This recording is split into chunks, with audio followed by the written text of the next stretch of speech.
Hi guys, for today's video, ito nga, pakita ko lang sa inyo itong aking ginawang cheesy, creamy, maha blanca with mais. O diba? So ayun na nga, pakita ko lang yung ating mga ginamit na recipe or mga ingredients. Diyos ko, napaka ano pala nito, ano. Actually, depende naman. May iba-ibang namang way ng paggawa ng maha blanca. Yung iba naglalagay ng gelatin para talagang mag-firm. Ito kasi itong recipe na to, hindi ko siya nilagyan ng gelatin. Nakakatulong din naman yung gelatin, pero itong recipe na to wala siyang added gelatin. So ito na nga, naglagay nga muna tayo ng 2 cups of water. Then 1 cup of evaporada. So tignan ninyo guys kung anong klaseng milk ang pinaglalagay natin dito. 2 cups ng ito, coconut milk. Ayan, so sinimot muna natin at inalog-alog natin yung lata. So yung mga nabibili to sa supermarket o sa mga tindahan na coconut milk, hindi ako gumamit ng coconut milk ng pinipiga sa palengke kasi may tendency pong madali siyang mapanis yung mga ganong yari. Pero yun kasi yung mga classic na maha blanca, yung mga gata talaga sa palengke. Pero ako ito na lang yung dinicide kong gamitin. So ang isang lata mahal na, 57 na, 'di ba? Mahal naman talaga kasi ang gata guys, 'di ba? So actually sa part 9 hindi pa ako nakontento dun sa isang lata. Dinagdagan ko pa siya ng pangalawang lata ng gata. So imagine, 2 lata ng coconut milk ang nilagay natin dyan para talagang gatang-gata, 'di ba? Syempre pagkakain tayo, sarapan na natin. Lalo na kung ititinda pa natin 'yan, kailangan sarapan. So ito yung isang recipe ng ating maha blanca. So aside sa coconut milk, so tignan nyo, naglagay na tayo ng evap, coconut milk. Maglalagay pa tayo ng powdered milk. O diba? Halos 1 cup din ng powdered milk ang nilagay natin dyan.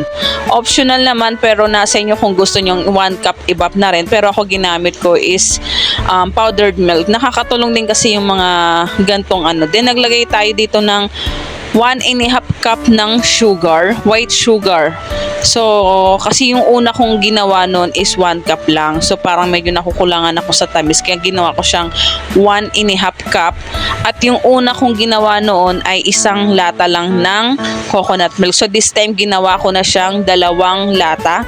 Then, ito na nga, naglagay na tayo ng cornstarch. Ito yung talaga yung nagpapalagkit or nagpapalapot sa ating maha blanca. 1 cup ng cornstarch. Ayan. Yan, so mix lang natin yan. Actually, yung cornstarch na to, bago ko naman nilalagay sa mga lalagyan nila, nakasifted na yan. Kaya okay na kahit sandok na lang ako ng sandok dyan. Pero okay din naman kung isisip nyo pa rin, 'di ba?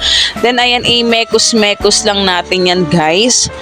Ayan, 'di ba? So, halu-haluin lang natin hanggang sa mag-well combine at wala na siyang buo-buong ito, yung harina ng cornstarch. So, ginamitan ko siya ng War Whisk, pero nagbago yung isip ko kasi minamild ko lang dahil nga syempre, flex ko lang ating bagong kasirola na marble look. 'Di ba? Ayoko rin kasi siyang magasgasan. Syempre iniingat-ingatan natin yung mga gantong gamit natin, no, 'di ba? Para naman pagka gantong nagluluto tayo ng mga ganito, 'di ba? Eh kasi yung iba kong kasirola ginagamitan nila ng Scotch Brite. isa na rin pala ako doon, char. So ayan, hindi pa nga ako nakontento, 'di ba? Kahit medyo alam kong okay na 'yon, nagdagdag pa ako dito ng Nestle cream. Ayan, so 1/2 cup lang naman. Pampadagdag lang ng ano. Syempre special nga kasi ito. So makikita ninyo yung ating mga pinaglalagay na talagang magpapasolid at magpapa-creamy. Ito kasi yung maha blanca na to, hindi to yung tipong yung firm na firm. Actually may mga ganun talaga. May mga maha blanca na yung pagkagat mo buo agad. Ito ano siya nagme-melts in your mouth. Alright. 'Di ba? Kasi yung pagka-creamy niya talagang nagme-melt in your mouth siya. Tsaka talagang niluto ko siya ng bonggang-bongga, hindi lang yung basta kulo or hindi lang siya basta lapot. Talagang ayan, makikita ninyo talagang ito lang talaga pag nagmamaha blanca ka.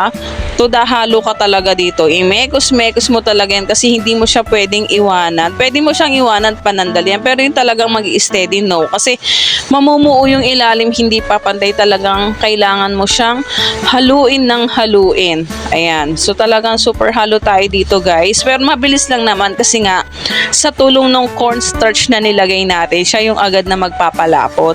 So siguro mga 10 to 15 minutes na makikita nyo naman, mabilis din agad siyang lalapot ng ganyan.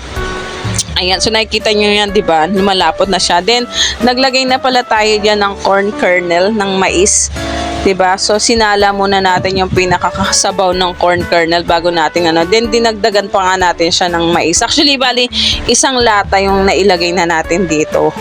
Actually, I think 200 yata yung ml na can ng mais, ng corn kernel, yung buo. Pero optional din kung gusto niyo maglagay yung parang yung durog na. Optional naman yun. Pero ito, na muna, yung buo na lang muna. Siguro next time. So, second time ko nga lang ito ng pagluluto ng ating maha blanca kasi nga, may mga gusto na ring umorder. Actually, napakasimple at napakadali lang niyang gawin pero talagang consistency lang talaga sa paghahalo kasi nga madali siyang lumagkit or lumapot. Ayan. Then, syempre, yung measurement na mga ginamit nating ingredients. And then, ayan, okay na yan. For me, okay na yan. Kapag alam yung mabigat na siyang haluin, yung hindi nyo na siya mahalong-halo, yung pag hinalo nyo mabigat na or malagkit na, ayan, carry boom boom na yan. Ayan, so lagay na natin siya sa ating container. So itong 500 ml tub ko, halos 2 cups siya ng ating mixture. Ayan, so 2 cups. So sa isang recipe, 5 500 ml tub. Pero kasi ang ginawa ko, naggawa ako sa isang 1000 ml tub, bali 4 cups yun. O, diba? So, diba, dapat alam nyo, sukat na sukat para talagang pantay-pantay. Ayan, so bali, kung susumamuhin mo, 5 500 ml tubs yung magagawa ko sa isang recipe. Ayan, so super simot pa nga ako dun sa naiwan. And then, sinalin ko din yan sa container. Ayan, so ito yung ating magiging parang pre-taste. O, diba? Ito yung parang titikman ko na, yung natira. Siyempre, kailangan nating tikman yan. So, ito na nga yung ating final look na lumamig na siya. I-cool down nyo muna yan. Tsaka natin lagyan siya ng grated cheese sa ibabaw. Then, siyempre, kapag medyo malamig na yan, mas masarap yan i-chilled nyo siya. Mas maganda kung overnight ma-chilled siya para talagang well firm yung ating maha blanca. So, yun lang for today's video. God bless. Bye-bye!